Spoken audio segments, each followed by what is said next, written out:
A long time ago, in the heart of the Maasai Mara, where the sun kisses the vast plains and the wind whispers ancient secrets, lived a young warrior, Kito. Fierce and brave, Kito had earned respect among his people, but he carried a secret that weighed heavily on his heart.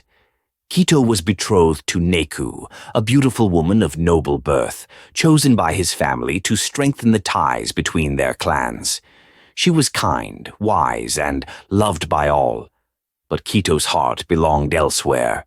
His true love was Meli, a free-spirited woman who lived on the outskirts of the village. Meli was not bound by tradition or rules. She ran like the wind, danced under the stars, and was unafraid to speak her mind. Kito had met her on a hunt, and from that moment he was torn between duty and passion. Their love was dangerous, forbidden by their community, and would bring great shame if discovered. But the fire between them could not be quenched.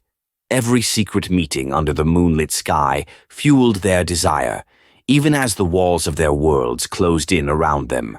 One fateful night, as Kito stood between Neku and Meli, he had to make an impossible choice: honor his family and clan, or follow his heart.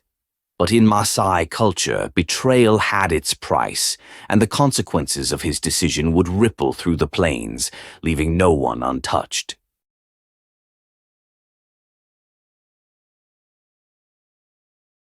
In the days leading up to the marriage ceremony, Kito found himself slipping away to meet Meli more often. Each moment with her felt like stolen time, an oasis in a desert of obligations. But as the days grew shorter, so too did his chance to change his fate.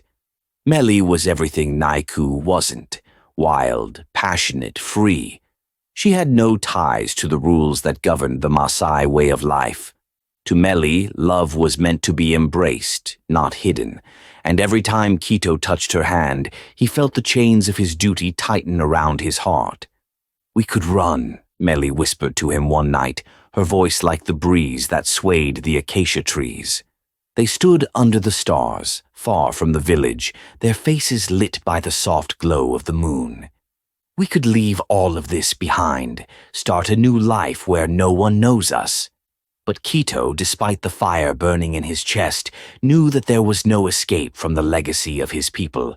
The Maasai were bound to their land, to their families, to their traditions. To run was to betray not just his family, but the very essence of who he was. "I can't," he said softly, his voice heavy with sorrow. "I am a warrior, Meli. My people, my family, they need me. They expect me to do what is right." Meli's eyes filled with tears, but her spirit remained unbroken. She stepped closer to him, placing her hand on his chest. "And what about us, Kito? What about what we feel?" The silence that followed was more painful than any words Kito could have spoken. His heart was being pulled in two directions, toward the life he was born into, and the life he longed for with Meli.